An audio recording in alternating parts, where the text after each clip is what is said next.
Hello dear friends, welcome to my channel best for banking. आज इस video में हम डिस्कस करेंगे सेल्फ गिवन एनालिसिस। जो इरेडई का एग्ज़ाम हुआ, मेरा पहली शिफ्ट में था, लेवल उसका मॉडरेट था।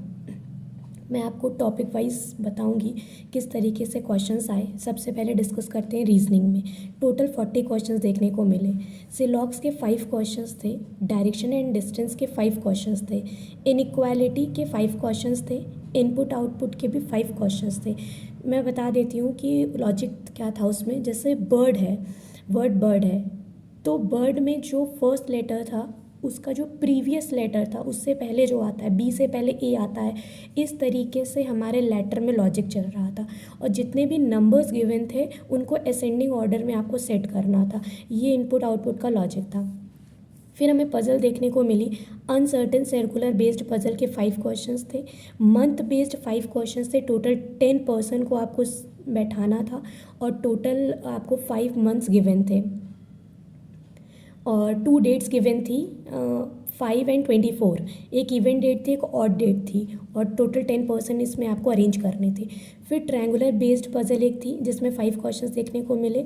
एक स्क्वायर बेस्ड पज़ल थी, 5 क्वेश्चंस देखने को मिली। फिर हम दूसरे सेक्शन पे आते हैं, मैथ्स में टोटल 40 क्वेश्चंस देखने को मिले। अप्रॉक्सीमेशन के 5 to 8 क्वेश्चंस थे। मिसिंग नंबर सीरीज़ के भी 5 क्वेश्चंस थे। केसलेट डीआई एक सेट पूरा था, 5 क्वेश्चंस थे। इसमें आपके प्रॉफिट लॉस पे बेस्ड पूरी केसलेट आई थी। टेबल डीआई देखने को मिली एक सेट और जिसमें 5 क्वेश्चंस टोटल थे। बार ग्राफ थी, एक सेट था 5 क्वेश्चंस का। फिर रिमेनिंग क्वेश्चन अर्थमेटिक्स से थे, टोटल 12 क्वेश्चंस देखने को मिले। आते हैं नेक्स्ट सेक्शन इंग्लिश पर। टोटल 40 क्वेश्चंस देखने को मिले। आरसी के 10 क्वेश्चंस, फिलर्स जो कि सिंगल फिलर्स थे 5 to 6 क्वेश्चंस देखने को मिले। एरर में 7 to 8 क्वेश्चंस देखने को मिले। रिप्लेसमेंट आए थे 5 क्वेश्चंस। पैरा जंबल के 5 क्वेश्चंस थे। पैरा जंबल में मतलब इस तरीके की कुछ थीम थी कि कंपनीज अपने सेलिंग प्राइस को मेंशन कर देती है प्रोडक्ट के, शायद पोर्टल पे अपने, तो उस तरीके का कुछ बेस्ड था। क्योंकि मुझे बिल्कुल अच्छे से याद नहीं आ रहा कि आखिर किस तरीके से था, बट इसी तरीके थीम बेस्ड था कुछ, कि कंपनी बेस्ड थी और प्रोडक्ट के सेलिंग प्राइस को लेकर। फिर फ्रेजर वर्ब के 5 क्वेश्चंस देखने को मिले। आते हैं नेक्स्ट सेक्शन पर, जनरल अवेयरनेस के। टोटल 40 क्वेश्चंस देखने को मिले। नाटो के मेंबर से क्वेश्चंस आया था कि अभी किस देश को ऐड करने के बाद टोटल मेंबर कितने बन गए, ऐसा कुछ क्वेश्चंस नाटो मेंबर से था।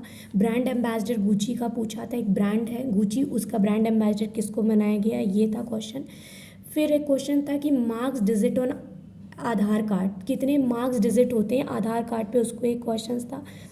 अमिताभ घोष की कौन सी बुक इसमें से नहीं है, उन्होंने पूछा था। ये नहीं पूछा थी कौन सी थी, उनकी सारी बुक्स थी, उसमें से एक ऐसी बुक गिवन थी जो उनके द्वारा नहीं लिखी गई थी, वो उन्होंने आपसे पूछा था। फिर इंडिया की रैंकिंग क्या है प्रेस फ्रीडम इंडेक्स में, वो चीज़ उन्होंने पूछी। फिर बिजिएस्ट एयरपोर्ट के बारे में पूछा था एक क्वेश्चन। और कूप 28 होस्ट कंट्री कौन सी है इस बार, ये पूछा था उन्होंने।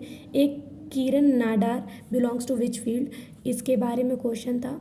और बाकी रिमेनिंग क्वेश्चंस इंश्योरेंस क्वेश्चंस है, क्योंकि प्रैक्टिकली पॉसिबल नहीं कि मैं 40 क्वेश्चंस मुझे याद रहे। मुझे जितने क्वेश्चंस याद थे मैंने आपके साथ सारे क्वेश्चंस डिस्कस कर दिए।